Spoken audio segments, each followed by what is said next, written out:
everybody. So who does not know anything about the author of this text, Atisha? Please raise your hands. Okay. So I will explain first something about Atisha. Ooh, got these. Atisha was born in what would be today Bangladesh.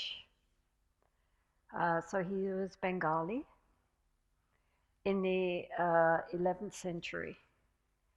And he was from, I think, a princely caste. And then he studied for many, many, many years. He also went to Sumatra in Indonesia to study again for about 15 years. He was there in Indonesia studying with great masters. At that time, Indonesia was a Buddhist country. So then he came back and became the chancellor of Vikramasila Monastery in India. And his renown as a great scholar reached even to Tibet. Now, in Tibet in those days, we are in the 11th century, there was problems in that the Buddhism had somewhat degenerated. There was a lot of conflict about what was genuine Buddha Dharma. So there was a very devout king. This is the Tibetan story. I also have the biography of Atisha. It doesn't mention this at all, but I will tell you the Tibetan story because it's more exciting. Tibetan version is that, and this is true, there was a king in Western Tibet, in Guge, called Yeshe-e. And he felt that they needed to bring a scholar from India to set the Tibetans right about what was acceptable and what was not acceptable in pursuing the Buddhist path. So he wanted to invite Atisha because Atisha had become well known by that time. And so they sent an invitation to Atisha. But Atisha said, no, I'm too old. He was probably in his 50s by that time. It's a very hard trek to get to Tibet, and the climate, of course, and the altitude. And in those days, the 11th century, 50 was old. And so he said, no, very sorry, I can't go, it's too much. And so then meantime, the king decided that he had better go and invite him personally. So he set off for India. But when he got to the border with Nepal, he was captured by a Nepali king and held for ransom. And the ransom was his weight, the king's weight in gold. So the king Yeshe-e's son, Chancho-e, went around in Tibet collecting money, collecting gold, of course, to pay the ransom. And so they got as much as his body weight in gold, but not enough for the head. So then the Yeshe-e said, don't bother with me, I'm old anyway. Take the money that you have, the gold that you have collected, and offer it to Atisha and tell him what I've sacrificed to bring him to Tibet. So then Chancho-e, the son, he went to India, to Vikramasila, to find Atisha. And meantime, the king's got his head cut off. So end of Yeshe-e, but we're with Atisha. So then Atisha, of course, what could he do, having heard this story? And also, he was a great devotee of the goddess Tara. Does everybody know Tara? Who does not know Tara? Okay, Tara she represents the feminine divine, and she has 21 major aspects, of which 2 are the most important, the green Tara and the white Tara. She represents fearless compassion, like a mother protecting her young. You know, she has this fearless compassion for all beings. And Atisha himself propagated the devotion towards Tara in Tibet when he got there, so that now in all, she's also one of, because she represents the feminine divine, she is popular with all stratas of Tibet. So male, female, monks, nuns, everybody practices Tara. Our nuns every morning do a 1-hour Tara puja, and monks also likewise do. She's very immediate. If you have a problem, you turn to Tara. You're like a mother. You know, if you're a child, then you know your daddy will pat you on the head if you come top of your class. But your mother will love you even if you're a complete failure and a dud. You know your mother's always there for you. You don't have to reach up to be your very best. You can just be who you are, and she will love you. So this is why everybody really feels a very heart connection with Tara, and this included Atisha. So Tara came to him and told him, "You've got to go to Tibet." And he said, "I really don't want to go to Tibet. You've got to go to Tibet." And so she said, "It will shorten your life, but it will benefit many, many beings. So you have to go." So he went. He had a hard time. I hadn't realized until I read his actual biography that he really did have quite a hard time, because a number of quite prominent Tibetan lamas really resented him and didn't like the fact that he was coming and setting the picture right. And so he actually had a number of near escapes from death, of people trying to assassinate him quietly. But nonetheless, he lived out his life in Tibet. And originally, I had thought that Atisha was kind of boring, because he's very goody-goody. He never does anything wrong. He's always a good guy. Um, but now I really recognize that the reason why Tibetan Buddhism stayed on track so well and through the centuries produced so many deeply realized beings and with so much compassion was because of the foundation laid by Atisha. He assessed what was going on in Tibet, what was good there and what had gone off the rail. And he really tried to Tantra, which is the Tibetan form of Buddhism, is a double-edged sword, as anyone in India knows. In India, if you say he's a tantric master, everybody goes, because they are connecting Tantra with black magic. And there is good reason for that, because there is a great emphasis on power, and power can go either way.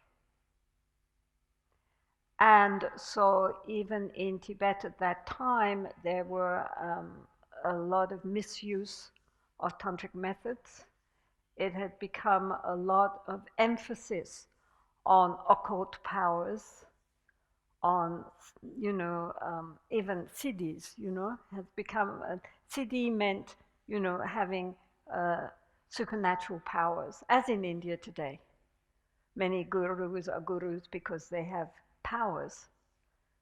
And so this was regarded as being something very special, that you have to have powers in order to be someone special. And so Atisha saw this as what happened, and this can be very corrupting, because, merely because you have powers, as the Buddha himself said, doesn't necessarily mean you're special. It doesn't mean you're realized. Doesn't even mean you're spiritual or ethical or anything. It just means you have powers. So powers can go either way. And therefore, in Buddhism, normally you would conceal your powers and not talk about them. Even if you have clairvoyance, you would keep that quiet and not talk about it, because it becomes, it's very easy to become a very controlling factor in the personality and just ego inflation. And maybe inwardly, spiritually, you might be nowhere, but you have powers. So when Atisha went to Tibet, he saw that it was kind of getting in that direction. It was becoming more degenerate. And therefore he emphasized very, very much the fundamental precepts of taking refuge in the Buddha Dharma Sangha, of keeping ethical conduct, and especially of something called bodhicitta. Who does not know what bodhicitta is? So bodhi means awakening or enlightenment, and citta is the word everybody, all the Indians understand citta. It's the heart mind. It's not just the mind in the sense of the brain, but it's the whole conscious landscape of our being, which includes the heart. So bodhicitta is the aspiration to attain to awakening, but not merely for one's own benefit, but specifically in order to bring all other beings to enlightenment. So traditionally, Buddhism in the early days mostly emphasized the attainment of nirvana, which means the complete dissolution of our ego, of our sense of me as separate from all others. And with the dissolution, with the dissolving of the ego, naturally our klesha, our negative emotional problems like anger and greed and jealousy and so forth dissolve too, because they are sustained by our ignorance of attaching ourselves to the idea of an ego, of a me behind all our thoughts and actions. Once that has been, it just drops and disappears, and we recognize the true nature of our mind, which is non-dualistic. The ego is dualism encapsulated. There's me, and there's everyone else, not me. He's going to go into this in a minute.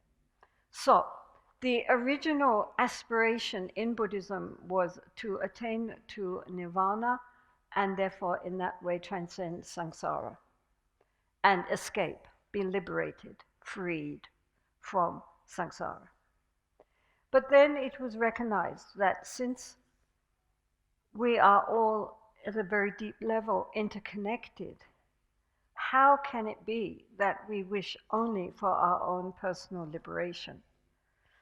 The classical example is that if we have a burning house full of our family and our pets and our parents, our children, our wives, our husbands, and everybody, our friends and everybody, our cats and dogs, and the house is on fire and we escape, could we really just leave and allow all those other beings inside to burn?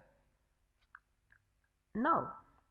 We would take the fact that we are out in order to try to rescue the others. Or to make another classical example, if we're all drowning in a swamp, a heavy, thick swamp, and we make a lot of efforts and we get out on dry land, then, having got out on dry land, do we turn round and see again all our family and friends drowning and say, Oh, well, I'm awfully sorry you're drowning, but I'm out. I made efforts. So, look, come on, you make efforts, and you can also get out. Bye. And just turn and leave them. How could we do that? We would say, now I am on dry land, so I will help. The fact that I am on dry land, I am going to try, therefore, to help to pull you all out. So hold on, I'm going to pull you out now. So the whole point of getting onto dry land was really in order to be able to pull out all those others who are still stuck in the swamp. So that aspiration, recognizing that we have to take all beings with us on the path. This is not a solitary path. When we visualize all beings with us. We are their representative. Like going to the UN. If you go to the UN, every country sends a representative. You can't take the whole country with you, but you can take someone to represent their country. And so their decisions are going to affect everyone in their country. So likewise, when we practice as the representative for all beings. And all beings means all beings. Doesn't mean just my group, my family, my caste, my nationality. It means all sentient beings. Sentient beings means not just humans from everywhere, male, female, in between, whoever. Animals, birds, fish, insects, spirits, beings in the higher realms, beings in the lower realms, all beings that have consciousness, we are vowed to liberate, however long it takes. So this is a huge vow, but it reorientates the whole meaning of our spiritual life. This is not just to make me feel better. We have a commitment to really access our innate wisdom and compassion mind in order to be of benefit to all beings. So this is called in Sanskrit bodhicitta. It is interesting that in Tibetan that was translated as Chancho Sempa. Chancho is bodhi. Sempa, sem means chitta, but pa is pawo, which means a hero, or somebody like almost like a warrior. It has this idea of somebody very heroic because you've taken an incredible vow, not just for this lifetime, but for endless lifetimes in samsara until even the smallest sentient being has been liberated. You vow to come back again and again and again to be of benefit for them, to work towards enlightenment for oneself, and at the same time to share that with all other beings. So it's an enormous, enormous commitment. And transforms our little me, our little ego, trying to walk the path nicely, into something vast and literally inconceivable. So anyone who takes that vow, the bodhisattva vow, is a hero. Male, female, whatever. So Atisha, back to Atisha, he emphasized very much the importance of taking refuge in the Buddha Dhamma Sangha and in the bodhisattva vow. The fact that we are practicing for the sake of all beings, not merely just in order to make ourselves, spiritually more advanced or to be liberated. That's a small part of the whole path, which is for the sake of others. And to get rid of our ego with its own ideas of how nice it would be to be enlightened. So he will talk about this in his text. He wrote a number of books in Tibetan, which are very, very popular. But his main work was something called the Jewel Garland, or the Garland of Jewels, And he also wrote some books on philosophy.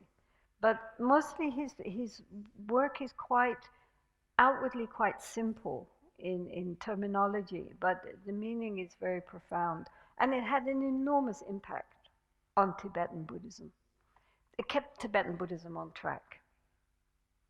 Whereas in other countries like Sri Lanka and Burma, Thailand, Tantra became very degenerate and very power hungry and was eventually outlawed by the kings. That did not happen in Tibet, partly because Tantra fitted in very well with the Tibetan psyche, but also because it was kept on track by a very strong emphasis on ethical conduct and on compassion. So the motivation became not power, but compassion.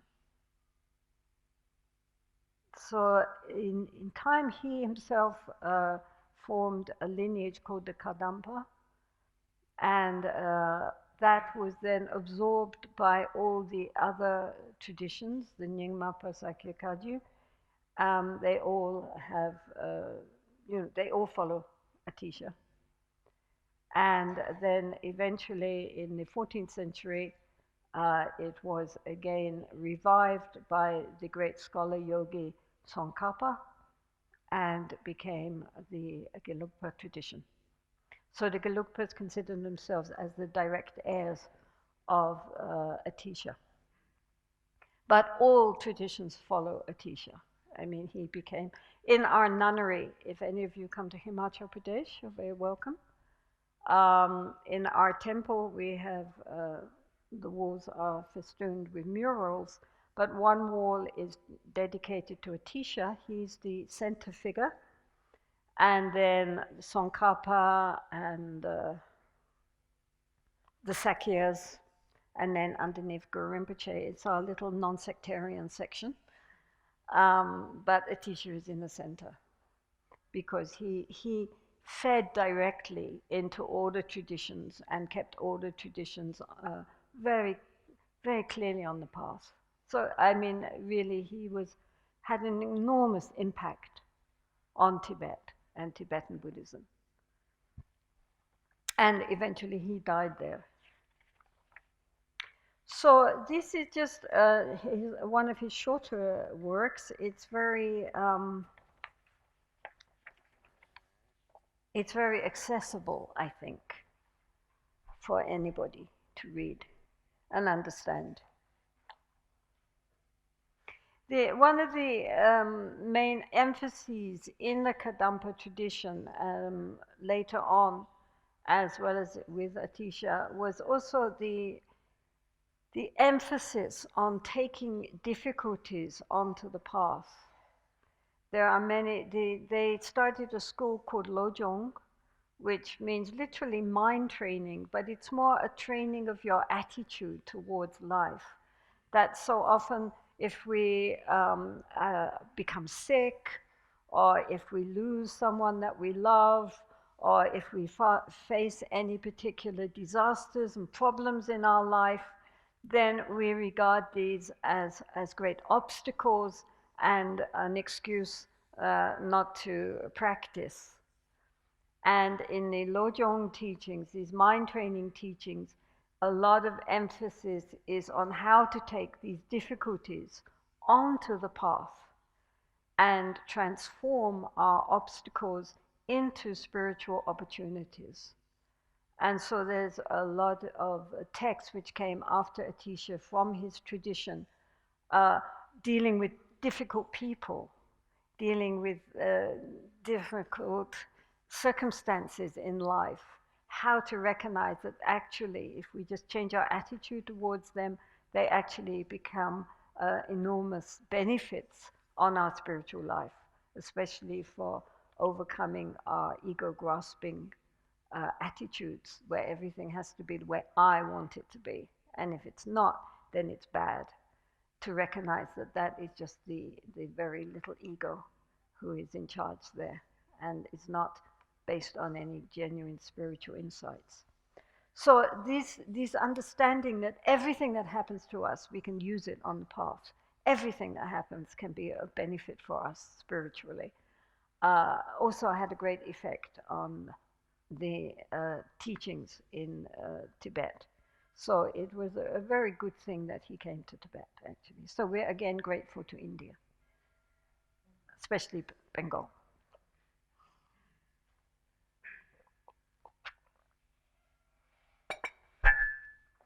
So he throws us in here at the deep end of the swimming pool with his first line, and either you sink or you swim. Okay. So um, can I? I'd like just to have the Tibetan text.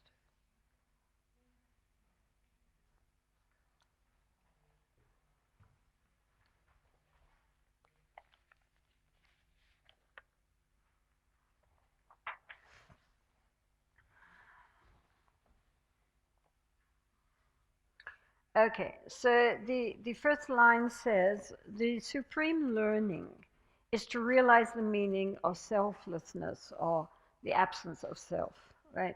So I don't know how many of you know much about Buddhism, but there are three basic characteristics which are in all Buddhist schools. The first is the universal truth of the unsatisfactory nature of our ordinary existence, of samsara, that no matter what we do and how we strive, there is always an underlying sense of unease, dis-ease, and insecurity. So, which in Sanskrit, of course, is called dukkha. That is often translated as suffering, but the problem with that word in English is that, it's very heavy. And people say, I'm not suffering.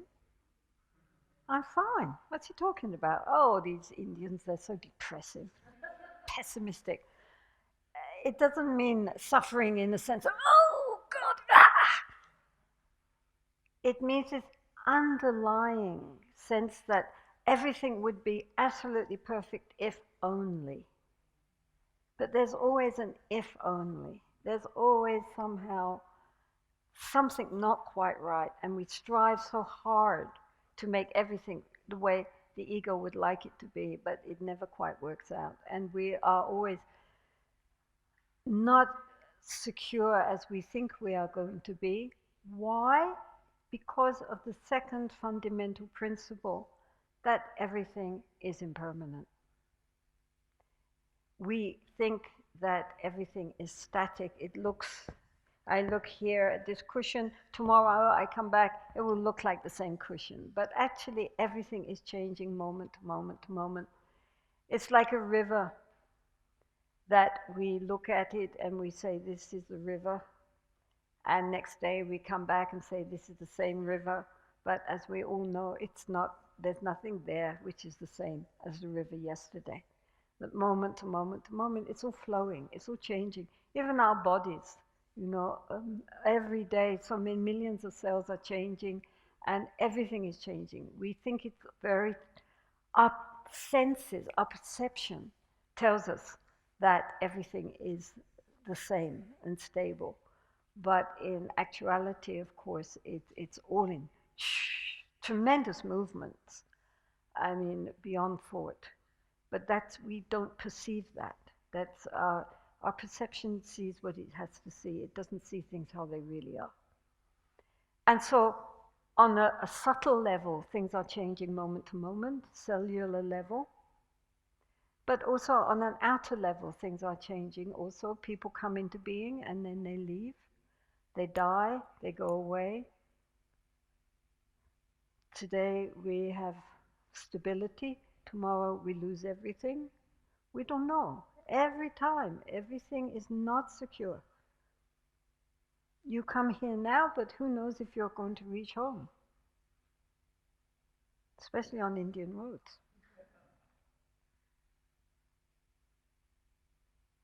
We don't know. We hope, but we don't know. because everything is changing, moment to moment to moment to moment to moment. And so this leads us to the third characteristic after the unsatisfactory nature, the dukkha, and the impermanence and change, which is anitya. We come to the third, which is anatma. So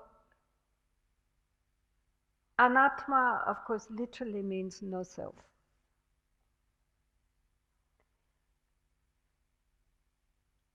And this has always been probably the hardest thing for people to understand what the Buddha means. Yes, they can understand dukkha. Yes, they can understand anitya. But anatma? But atman is the important thing. What did the Buddha mean when he said anatman?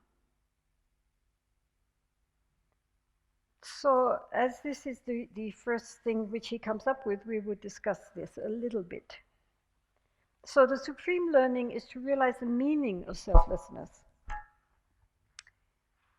So, when the Buddha talked about no self, he, of course, did not mean that we do not exist. Of course, we exist. We're here. We're listening. That's not the point. I think when the Buddha was talking about Atman, because he designates Atman as being the 5 skandhas, or the 5 heaps. He says a human being sees themselves as something solid, enduring, and everlasting.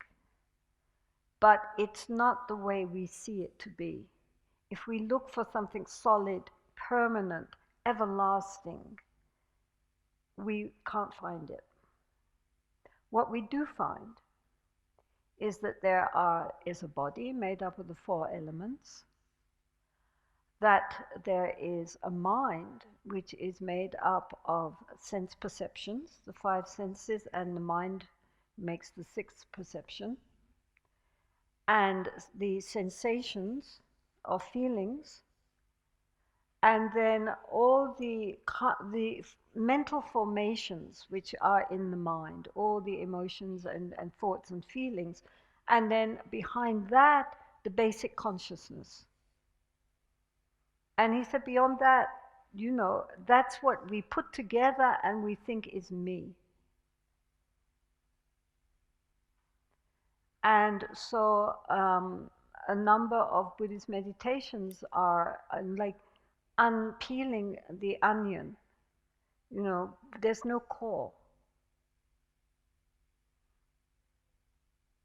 But that does not mean we don't exist at all. Because apart from samsara, there is nirvana.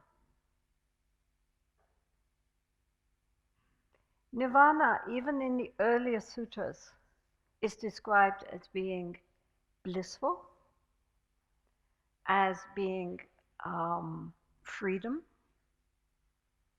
as being the deathless, and also the unborn, and the unconditioned. And nirvana is not something out there.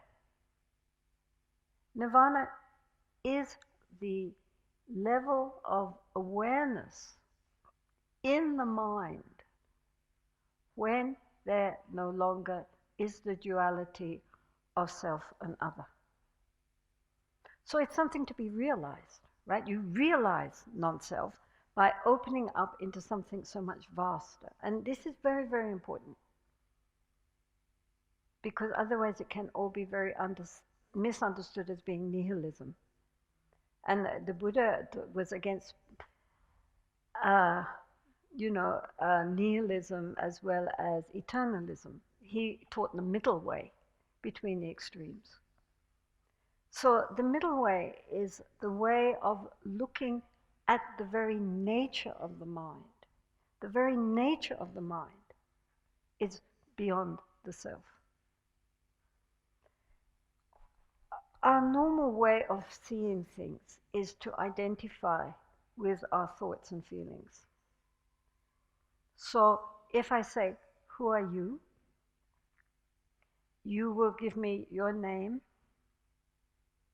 Maybe you'll tell me where you're from. You might tell me your profession. Being in India, you might tell me your caste.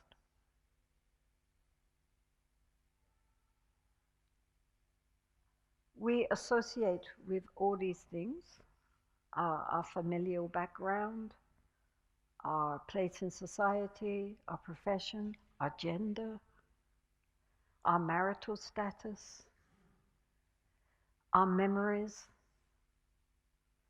our aspirations. This is me. And so this is what the Buddha was saying. No, it's not you. That is just a role we are playing at this particular part, like an actor playing a role. It's good to play the role the best way you can. If you're going to be a good actor, you play the role wholeheartedly. But there's always a part which knows that's only a role we're playing. It's not who we really are.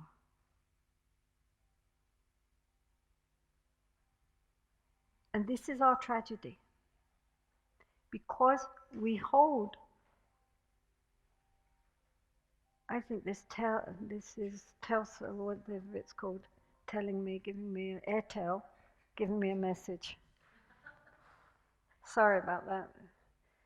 Airtel loves me. It just welcomed me to Uttar Pradesh, but we're in Uttarakhand, doesn't it know?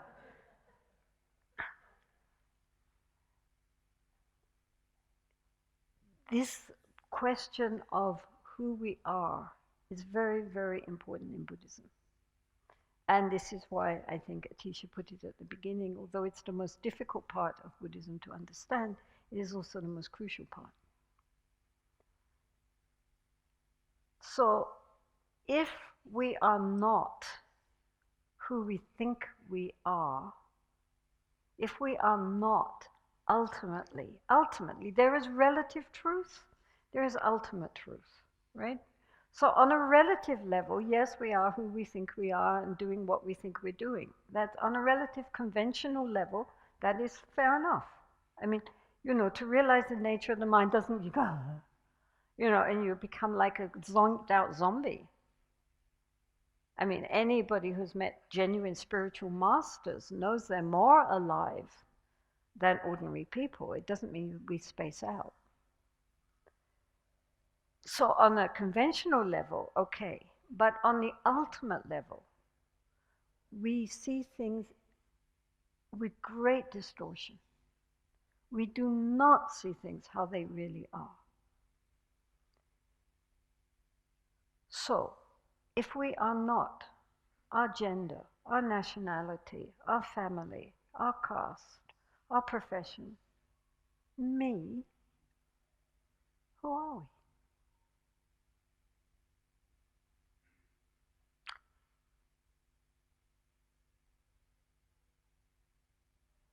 Consider this room.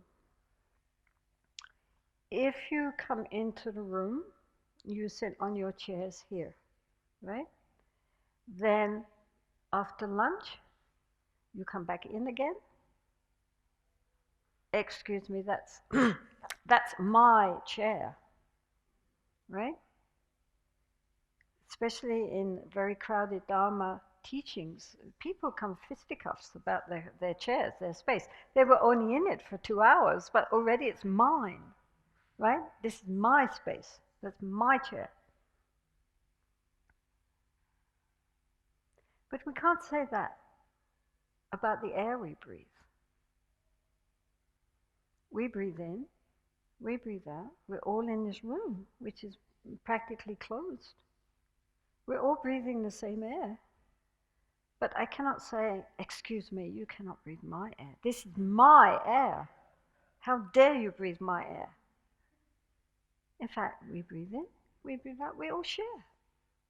And it goes right inside us. It's not just what our bottoms are sitting on. We take it right into us, we breathe it out, and someone else breathes it in and breathes it out. We're sharing.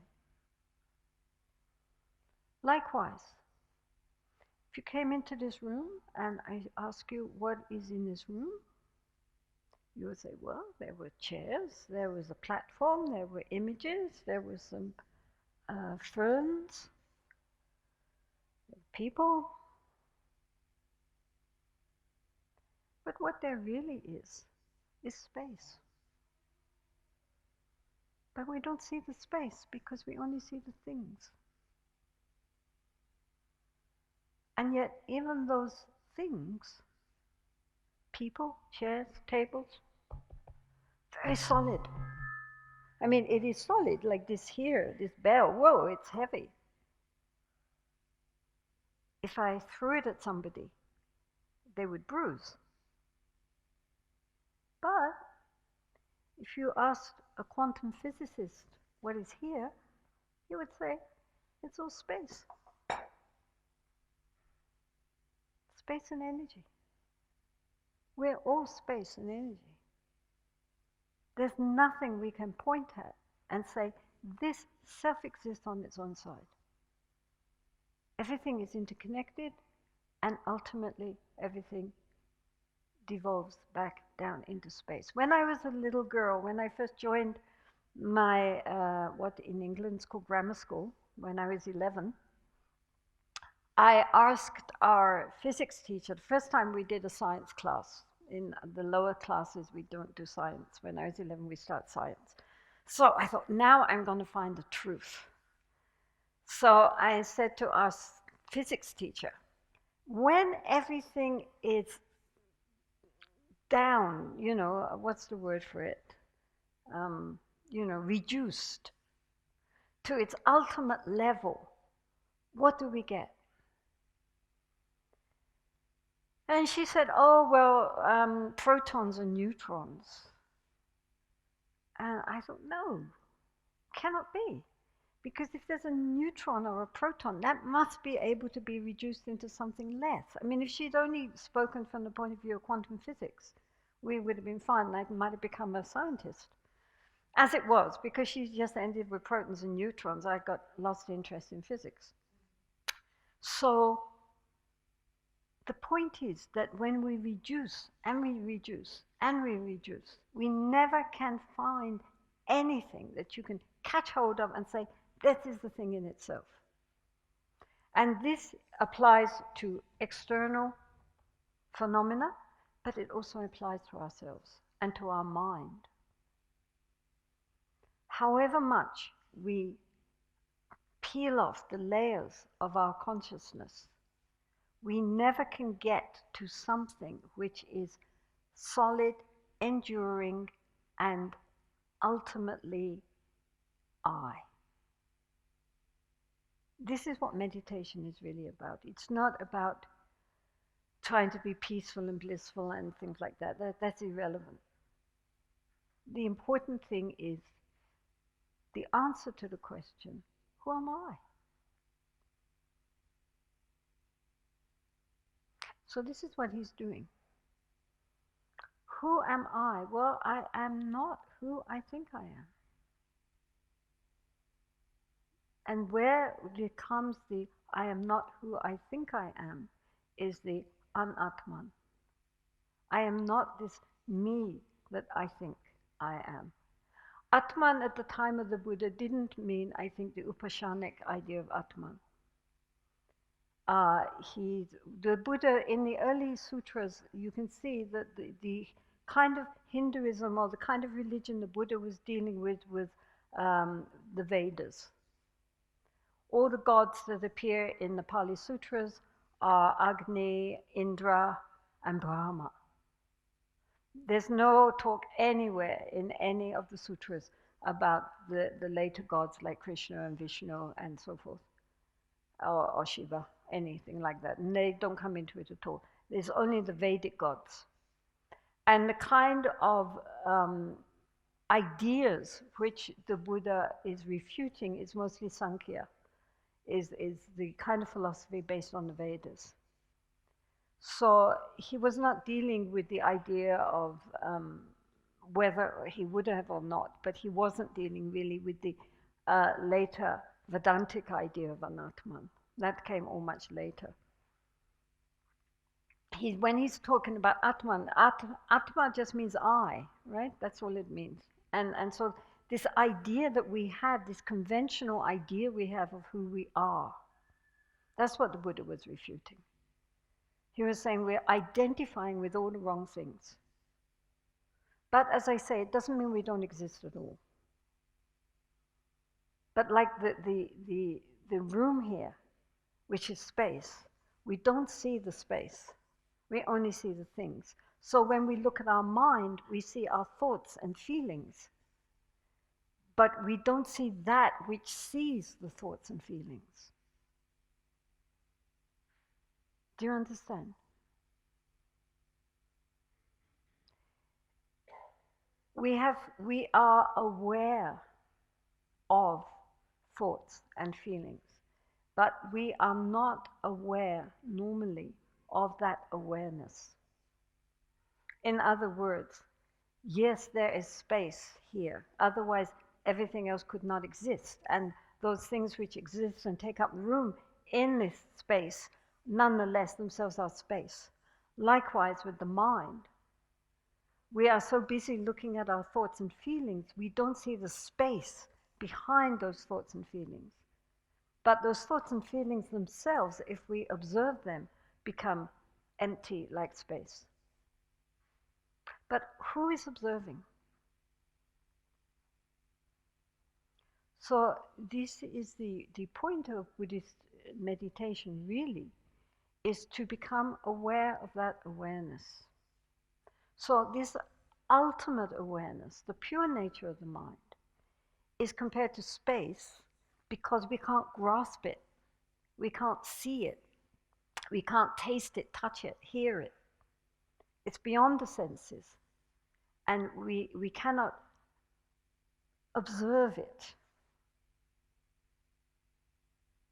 So, the mind is like that. We cannot see the nature of the mind. It doesn't have any flavor. But unlike space, the nature of our mind is aware. It knows. We know. The fact that you can hear me, see me, think about this, is because we are knowing creatures. We are conscious.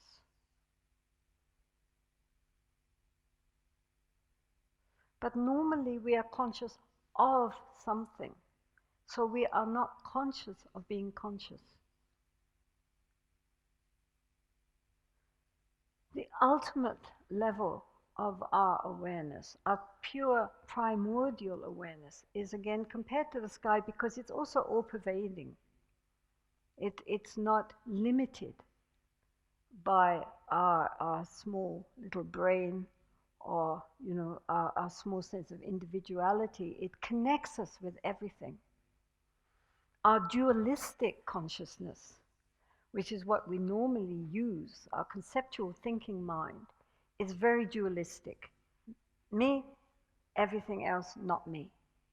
So self and others is inherent in a conceptually thinking mind, which is centered around the sense of I or self. But when we reach to deeper levels, the ultimate levels of our consciousness, all that disappears. So there is no duality there. There is no sense of separation. There is seeing, but no seer. Perception, but no perceiver. And that doesn't mean a blank state. It doesn't mean that we space out. It means that we wake up. So that in that level of consciousness, we are totally awake. And this is why it's called awakening. The word Bud is from the word to the root to waken. And so normally, like if we're asleep and we're in a dream, and we believe our dreams, and while we're in the dream state, then we think this is reality. And even our body will respond to whatever kind of dream we're having. If we're having a frightening dream, the heart starts beating. If it's a pleasant dream, then the body relaxes, and so forth. I mean, the body believes what the mind is telling itself at that point in our dream. But then when we wake up, we go, oh, that was just a dream. Now I'm awake. But compared with the real awakened state, when we are within the level of our primordial awareness, then our ordinary conceptual thinking, waking mind is like still being asleep. So this is why the Buddha compared our perception to being like a mirage, like a dream, like a rainbow, coming together because of causes and conditions, but impermanent and ephemeral and ungraspable. So this question of awakening to our true nature is underlying all Buddhist schools. Not only the Theravada of Southeast Asia, the Mahayana of East Asia like Korea, China, Japan and so forth, and the Vajrayana schools of Tibet and the Himalayas, all of it is how to wake up from the dream of our ignorance. That we hold things which are just basically a projection of our own mind to be a reality. And this is also why His Holiness the Dalai Lama is so fascinated by, and any other lamas nowadays too, fascinated both by quantum physics, which is basically saying what has been said for millennia in India, but was never understood until it was discovered again by scientists. Then everybody goes, oh, look, you know.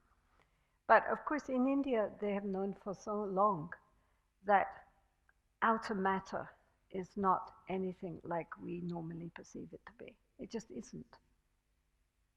And this is backed up now by neuroscientists. I mean, last time I read, they said that the first time, years and years ago, they said that the stimuli coming from external phenomena was represented 70%, and our brain gave 30%. Then I read, no, actually it's the other way around. What we get from external vibrations coming from these external chairs, tables, and so forth is 30%. What the brain gives, clothes it in, is 70%. Now, I don't know if it's true, but a couple of weeks ago, the Mingyur Rinpoche, who works a lot with neuroscience and has done a lot of testing with neuroscientists, he said that nowadays modern neuroscientists are saying that 97% is from the point of view of the brain, and only 3% is actually what is received through the senses, which is extraordinary and brings us very close to the Buddhist perspective and to Vedanta, that actually we are projecting our reality. The brain is a super computer, because it not only makes everything seem solid and real and, you know, as it is, but it also supplies us very kindly with our judgments about that, whether we like it, we don't like it, how we feel about it, how we should respond to it, instantaneous. So what we're actually perceiving is a minute part of how we then clothe it and manufacture it. It's extraordinary. And this is why now many meditators and lamas, etc., have become fascinated by neuroscience. Recently, I met a neuroscientist, a very eminent neuroscientist, and he was given a talk, a presentation. And at the end, I said to him privately, yes, but what about consciousness? And he kind of went, and he said, that is a word we do not use. He said, that is the elephant in the living room. We have no idea what consciousness is. Because, of course, their machines cannot pick it up. If your machine doesn't pick it up, it doesn't exist. But they know it exists. But they don't know what it is. So they've got a long way to go, but they're getting there. They have already realized that what we perceive is not actually what is there, but is what is presented to us by the kind of sense organs and brain we have, and from a Buddhist point of view, from the kind of karma we have. The Buddha said that the whole universe is created by the karma of the beings who inhabit it. So everybody sees it in accordance with their own karmic setup. Animals see their version, insects see their version, birds see their version, fish see their version.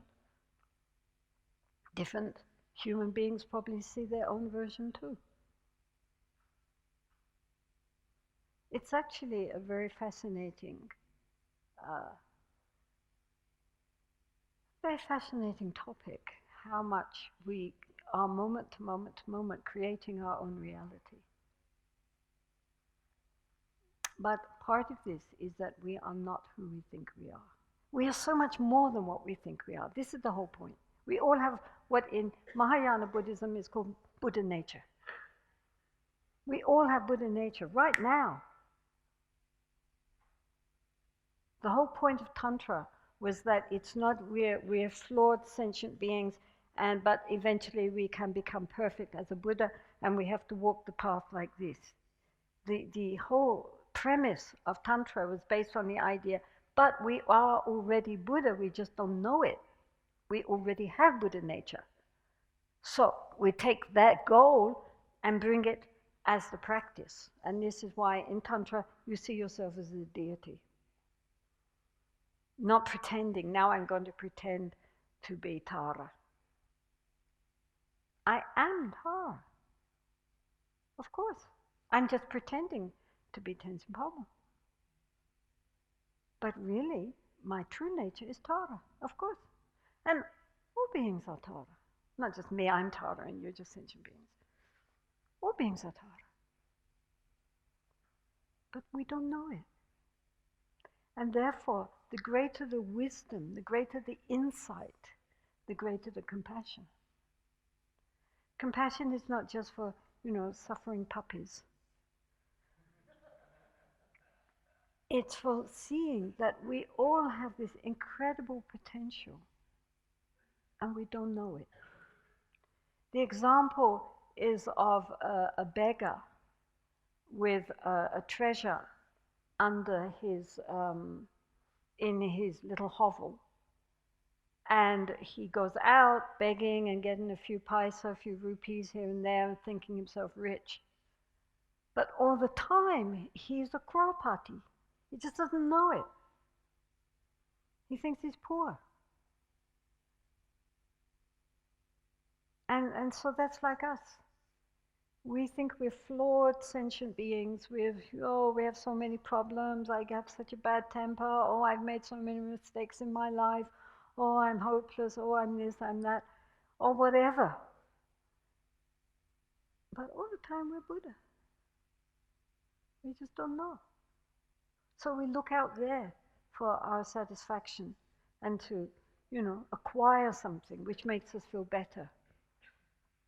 But all the time it's sitting inside us, waiting just to be recognized. All we have to do is recognize. We don't have to create it. We don't have to ask anyone else to give it to us. We have it. It's the fundamental nature of our consciousness. But we just don't recognize it. So this is the point with this non-self. It doesn't mean that therefore we're nothing. It means that we're everything. We just don't know. And this self, this Atman that he's talking about, is our ordinary, everyday conception of I, me, which is useful on a relative level, but is extremely limiting. It's like a candle compared with the sun. And that's the tragedy, that we have such incredible potential and we don't recognize it. We don't know. And so we suffer. And we're stuck in samsara. And of course, from a Buddhist perspective, samsara is an endless wheel. It just goes round and round and round and round and round and round. No one is chaining us to that wheel. We are clinging to the wheel. We can't let go. We can't let go because we don't understand who we really are. And we identify with all the wrong things. So therefore, genuine meditation is about rediscovering our true nature again, which is always there, just waiting, waiting, waiting. However long it takes, how many eons of time, how many kalpas, until we wake up. Until then we dream our dream. But waking up can happen very quickly. I mean, usually we fall back to sleep again. But once we're awake, we get the idea. Now we know. It's like in the monsoon. You know, you look at the sky and it's thick, thick clouds. And you say, what is the sky? Well, the sky is these thick, thick clouds. But if we keep looking, then suddenly the clouds part. Ah, there's the sky. Then the clouds go back again. Now we know the sky. That it's not just clouds. The clouds come from the sky, go back into the sky, but they are not the sky. And so that initial breakthrough to recognizing the nature of the mind is considered to be, the really essential point. Because after that we recognize we are not the clouds. However long it takes to clear the sky completely, now at least we understand what we're doing and what it's all about. That we're not who we thought we were. So because this is so important, therefore he puts this first. What happened to the clock?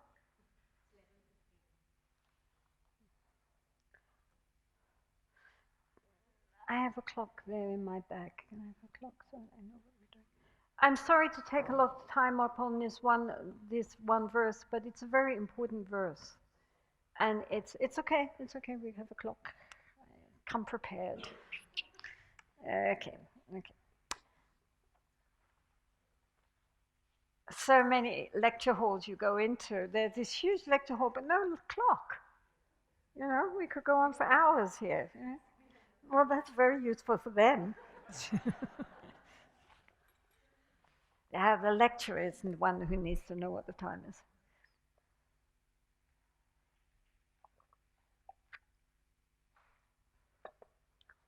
So this is a very fundamental point of the whole spiritual path. It's to wake up. And to wake up to our true nature, which is something inconceivable with the thinking mind. So that however much we may intellectually think we understand, it's still on the level of concepts. However subtle our concepts, it's still concepts. And concepts cannot realize that which is beyond concepts. So this is very important. We cannot understand this with our conceptual thinking mind. It's something which is realized when the thinking mind drops away and we are in a level of non-conceptual thinking. Beyond thinking. It's an actual, just pure, primordial, deathless awareness, which is so simple Sounds wonderful, but it's so simple. It's like space. Everything exists because of space, but space itself is not that exciting. We can't see it, we can't grasp it. Has no taste, no smell. And yet, it's fundamental. Without it, nothing could exist. And ultimately, everything is space. So, likewise, with this very fundamental level of consciousness, it's not exciting. It's so ordinary, it could almost, in the Mahamudra text of the Kagyu school, it's called ordinary mind, actually. That's literally what it's called, ordinary mind. Because it's the mind when it's unadorned with anything. But it's not what we think of as our ordinary mind, which is what we think of as our conceptual thinking mind. But it's very plain, like space. You can't see it, you can't grasp it. In the Nyingma school, it's called Rikpa, which means literally knowing. And it's this pure vidya. It means vidya, Rikpa. And it's this pure, non-dualistic level of knowing, which is not exciting, and yet it's liberation, freedom from the known into that which is beyond the known. Okay, so this is why this is very important verse. The rest are easier. So the second is the supreme spiritual discipline is to tame one's mind. So the Buddha always talked about the monkey mind. We were discussing today about langurs versus the brown monkeys. But as you all know, fortunately, living in India, you understand monkeys. In the West, people think of these bored beings sitting in zoos, right? But this is not what the Buddha said when he was thinking about monkey minds. He was thinking about the ordinary monkeys jumping from branch to branch, always looking for food, always, either fighting or copulating or, occasionally, picking fleas off each other. But always active, always running, jumping from here to there, with their attention span very small. And so he said that our minds are like monkey mind, just jumping from everything which catches their attention, then they run off there, then they jump there. Then if you have a fruit with a tree with fruit, then they take one bite, throw that down, looking for another one, take another bite, then another bite. And so within 5 minutes, they've destroyed the whole tree. And so that kind of mind is what the Buddha is saying, is our mind. That is the mind which has to be tamed. So when I first came to the Buddha Dharma, the first thing that I felt really, really grateful to the Buddha was that he gave a path. He didn't just say, right, well, this is the view at 360 degrees, now go for it, like Krishnamurti. Truth is a pathless path. Very helpful.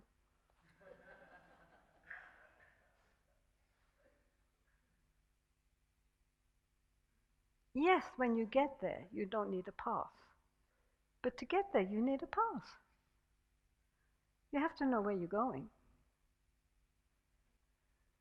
So in meditation, likewise, in the Buddha Dharma, it goes by stages, mostly. And so basically we're dealing always with the mind, right? So first we have to tame the mind. Then, with a tamed mind, we can train the mind. Through training the mind, we transform the mind. And through transforming the mind, ultimately, we transcend the mind. But first, we need to tame it.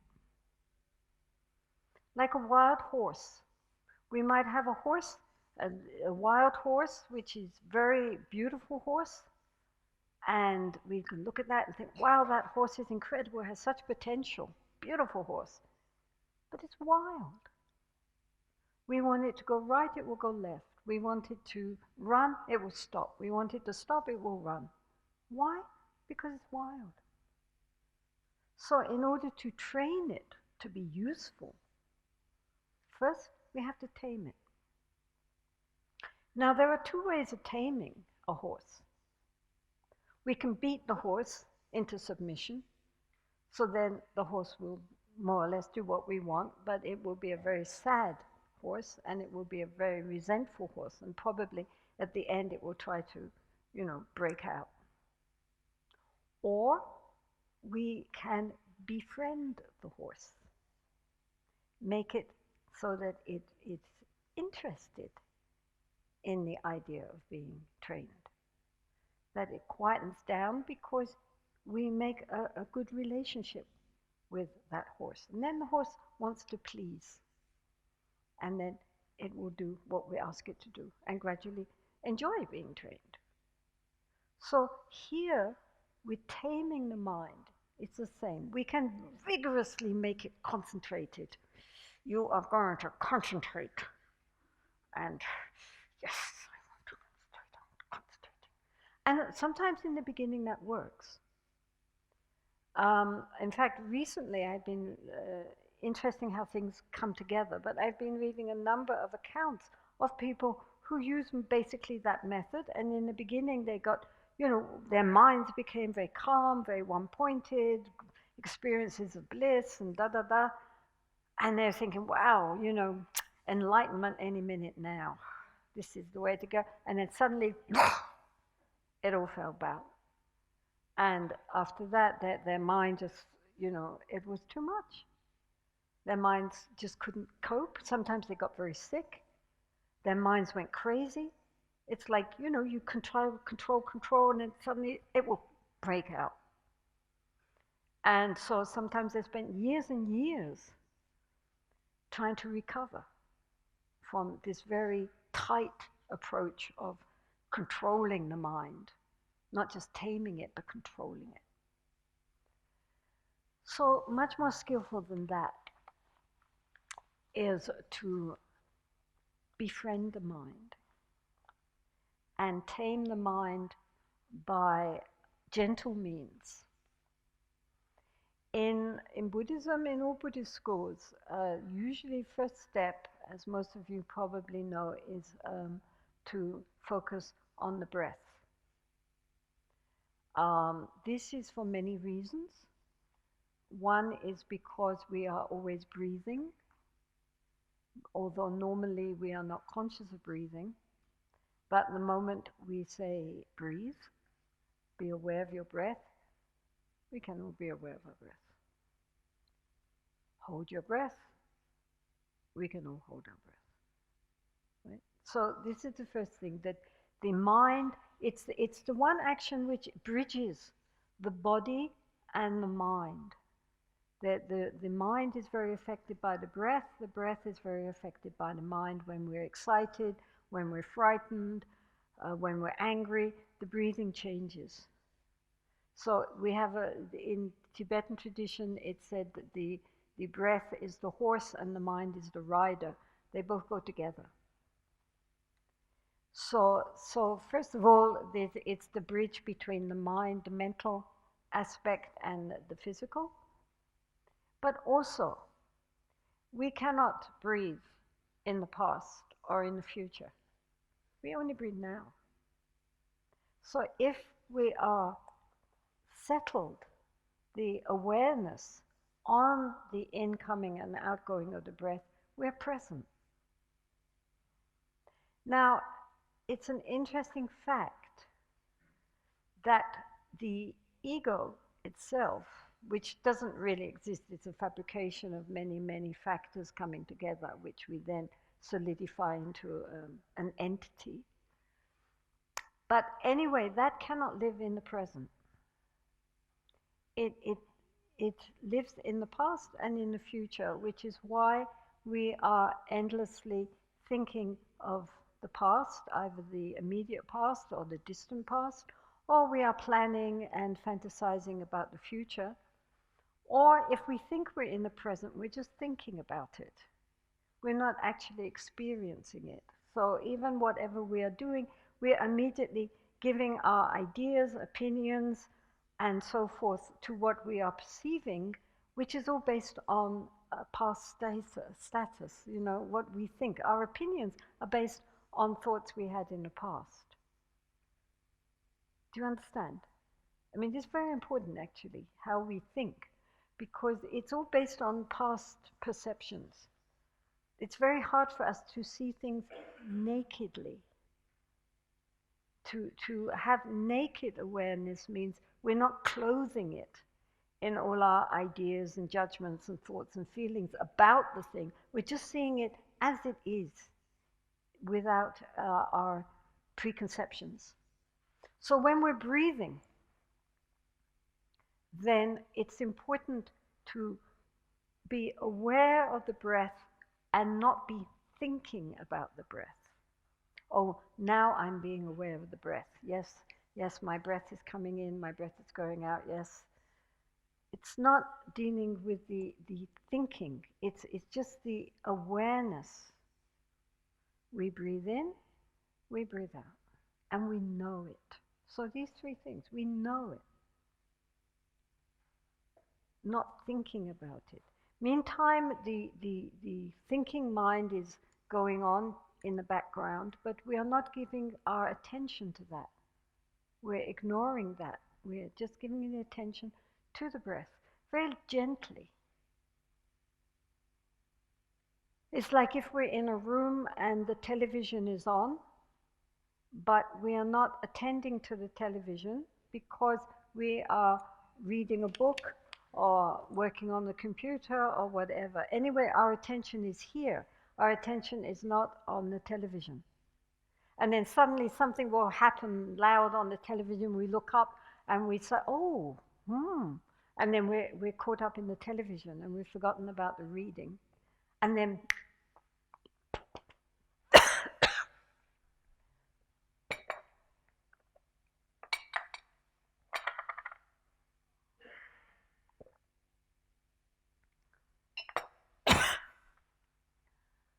so likewise, when we are on the breath, if we get caught up again in our thinking, as soon as we notice it, back to the breath.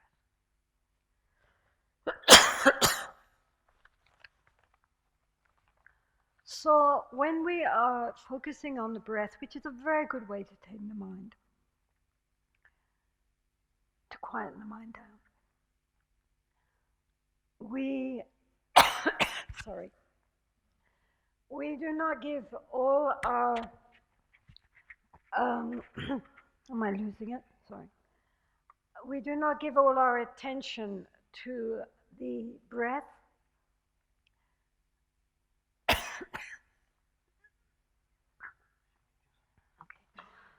But we give most of our attention to the fact of knowing the breath, of being aware.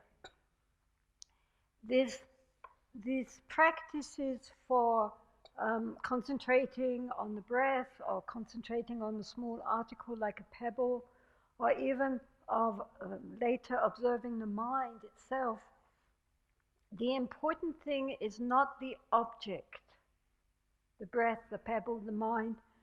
The important thing is the awareness. And so while we are observing the breath, what we are doing is cultivating the ability to observe. Do you understand? That's the important thing. That normally we do things and we are not aware of doing them. We are walking, we are sitting, we are eating, we are writing, but we are not aware that we are walking, sitting, eating, writing. Nowadays, in the West at least, the big buzzword is mindfulness. So these practices are to cultivate mindfulness. It's difficult to do a complex action and be mindful unless we have already cultivated the ability to be mindful. So therefore, the easiest thing is to take a very simple object, like the breath, and use that to cultivate the ability to be mindful, to be aware, to be more conscious. That's what it's for. And as we become more present, more aware, then that quietens down the background noise. We don't have to try to stop thinking. Thinking is not the problem. It's good that we think. Isn't that wonderful? As human beings, we have this incredible intelligence. Nothing wrong with that. But the problem is that the mind, as it is out of control. And the way to control it is not to beat it into submission, but to allow it to quieten down and become more slow. It becomes quieter and slower as we cultivate awareness. In Buddhist psychology, we cannot have two thought moments at the same time. So our thought moments are, it's like a river. You can't divide it, they're just flowing, like a movie, right? But nonetheless, in actual fact, there are moments of awareness and moments of dispersion, of distraction. So the more moments of awareness, the less moments of distraction. That appears that the mind is quietening down. It just means that actually what's happening is that those conscious moments are being now filled up with awareness rather than with distraction. So we don't have to force the mind to become quiet. It will quieten itself down as we cultivate the ability to be more aware, more knowing, more present. That's how we tame the mind.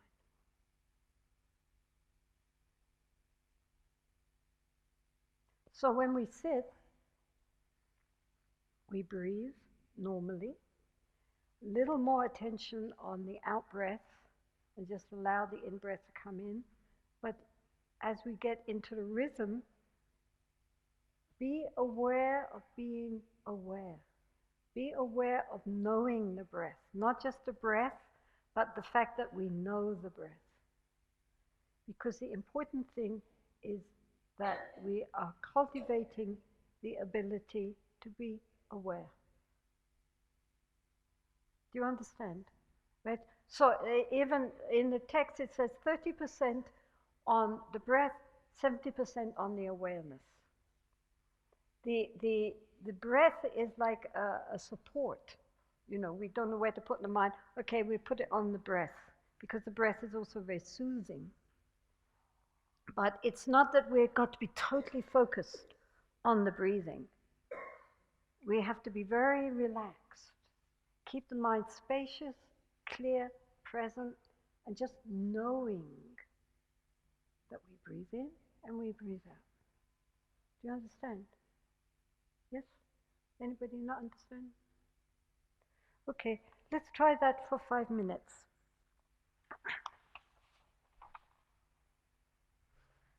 So sit nicely. The important thing is to keep the back straight but not stiff, so that the energy currents, the prana can flow nicely. Then either keep your hands here or on your, however you feel comfortable. Just keep the eyes here. Either you can keep them open, or because there's so much going on here, then lightly close them, doesn't matter. And then just bring the attention to the breath, coming in, going out. This is not a pranayama exercise, so just breathe normally and just know the breath. And then know the knowing. And whatever is going on in the background, just ignore it. If we get swept away by our thinking, bring it back again, breathing in, breathing out. So just for 5 minutes, we just sit here and do that.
Sometimes it's good, even during the day, just to take a few minutes just to rest the mind, breathing in, breathing out, and knowing. That's all we have to do. It's so simple.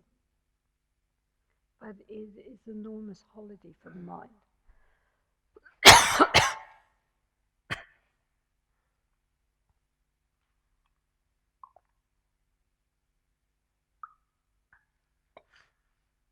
And especially when we're in times which are very stressful, just to bring the attention back to the breath,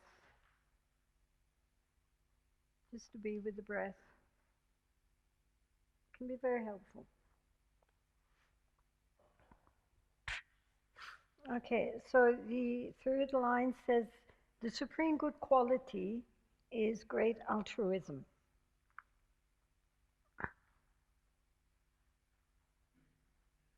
Yes, pensem. Pensem means a mind which is intent on benefiting others.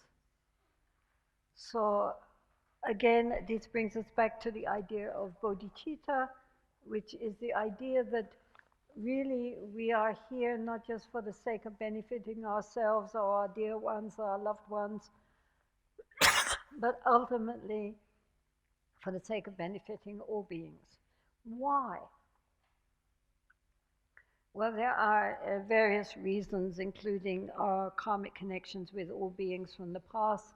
If one considers that one has had so many lifetimes, then definitely we have been connected with all other beings at some time, which we don't recognize anymore. So we only recognize the people we are familiar with in this lifetime, and people that in past lifetimes we were so close to now have become strangers. But nonetheless, we have a very close, in those times when they were our dear ones, then we would have done anything for them. So likewise, in this lifetime, though we don't know it anymore, we have that kind of very close connection with all beings. We just don't remember. Fortunately, our mind remembrance is very small normally, that we don't remember everything which happened in past lives. Otherwise, we'd go crazy. We have enough trouble dealing with this lifetime. But if we only knew it, we have had close connections with all beings that we meet up with. And so therefore, just as in past we really cared for them beyond ourselves, likewise in this lifetime we have that sense of commitment for them. So that's one point. The other point is that all of us in our hearts would rather be happy than be miserable. So just as we would like our own well-being, we would like to wake up in the morning feeling okay and fairly cheerful. And we don't want to wake up feeling miserable, angry, grumpy, depressed. All beings would rather have that. Even animals. Who wants to be miserable? People might have very strange ideas of wherein happiness lies, and often do things which are very self-destructive, but it's because they're hoping it's going to give them some benefit. And we're very deluded. But nonetheless, all beings want to be happy. Nobody wants to suffer. Just as I would rather be happy, I don't want to suffer. Who does? So therefore, since I'm only one and everybody else are billions, how come that my happiness is of primary importance? I mean, just from the sheer weight of numbers, we can see that other beings are so many. I'm just one. Why is it that I give all my attention to myself and don't care about all the others? So therefore, also it is said by Shantideva, those who, if you, basically, people who are the most miserable in the world are those who are only concerned with their own happiness and don't care about other people. They end up feeling depressed. The people that one meets who are really happy are those who are trying genuinely to bring happiness to others. Recently, I met a young woman who belonged to a very famous family in America, which is what's not the word notorious, but it's famous at least for its wealth. I mean, it's a byword in wealth in America. And so she was from that family.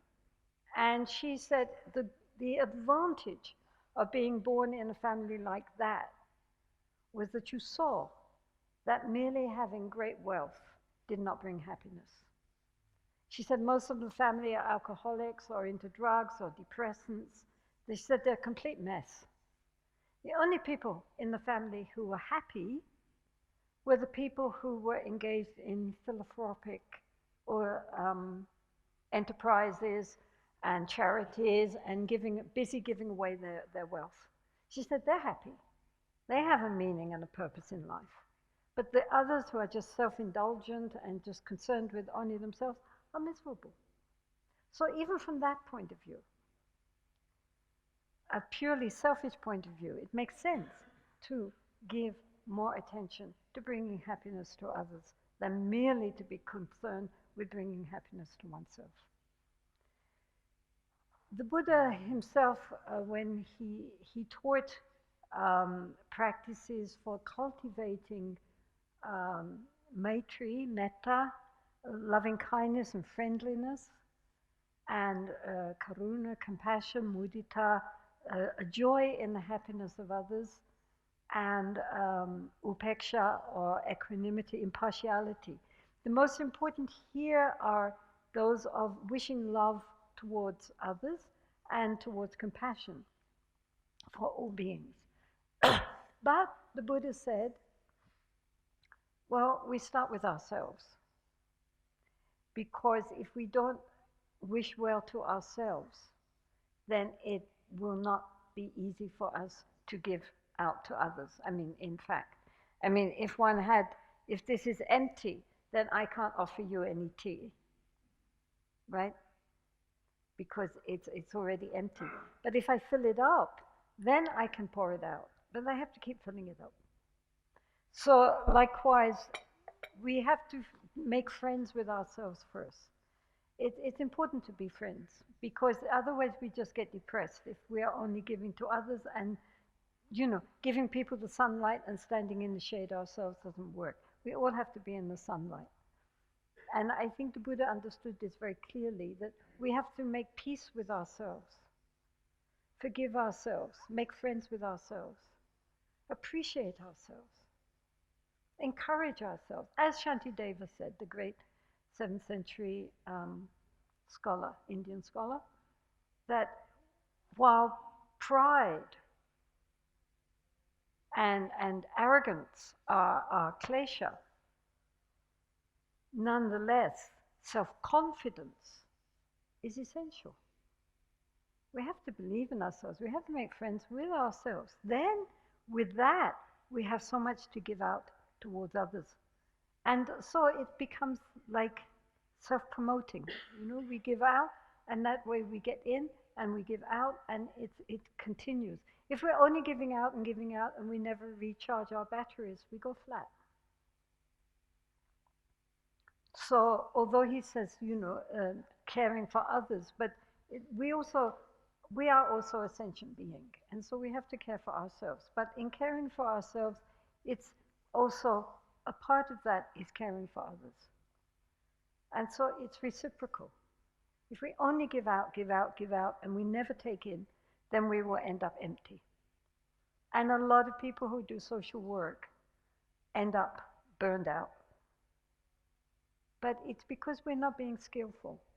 We have too much compassion, but not enough wisdom. So on a very simple level, the Buddha said, you start with giving to yourself. It doesn't mean that we become, full of self-cherishing and only thinking about me. But it does mean we make friends within ourselves. We become at peace with ourselves. We believe in ourselves. We encourage ourselves. For what? For reaching out to benefit others. And to recognize that every single being we meet would like to be happy. They might not know it even. They might be very difficult people. But if they're difficult people, it's because inside they're not at peace. So wish well. As I said, Atisha spends a lot of his later. His followers also spend a lot of time teaching how to deal with difficult people, people who we trusted and then betray us, people who say bad things about us, people who are very difficult to deal with, how to take those onto the path by appreciating that there are many spiritual qualities we need to develop, which cannot be developed if people aren't difficult. For example, patience and forbearance. How are we going to learn to be patient with others if everybody does what I want them to do and says what I want them to say? That's very nice, but it doesn't help us to develop these essential qualities needed on the path. So therefore, when people are difficult to us, rather than resenting them and getting upset and angry, we can reciprocate by thinking, oh, thank you, you're so horrible. I'm so grateful to you. Look, now I'm going to learn to be patient. And take it on the path. Which doesn't mean that we have to allow people to cheat us and abuse us and misuse us, but it does mean that rather than just getting very angry and wanting revenge, we can appreciate that there are qualities of the heart that we need to cultivate, including forbearance and tolerance. And, while we can stop people from doing bad things because that also creates bad karma for them, nonetheless, we don't have to do it from an attitude of anger or resentment or wanting to get our own back. So we need to benefit others. I mean, if one is sitting in wherever you are, just thinking, all these beings, one happiness, but they all have problems. Hardly you can meet anyone who does not have a problem. With the family, with their job, with their health, with their social situation, their hopes and their fears, their worries. Who doesn't have? And yet everyone would like to be free from those problems, would like to feel inwardly at ease. They would like to feel happy.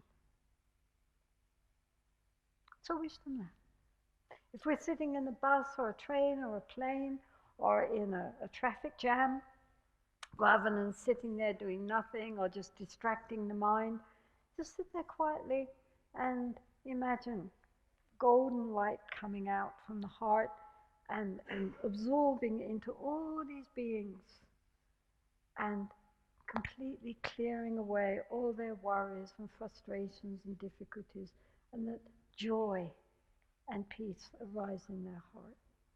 Wouldn't that be wonderful? May all beings be well and happy, peaceful, at their ease, free from suffering.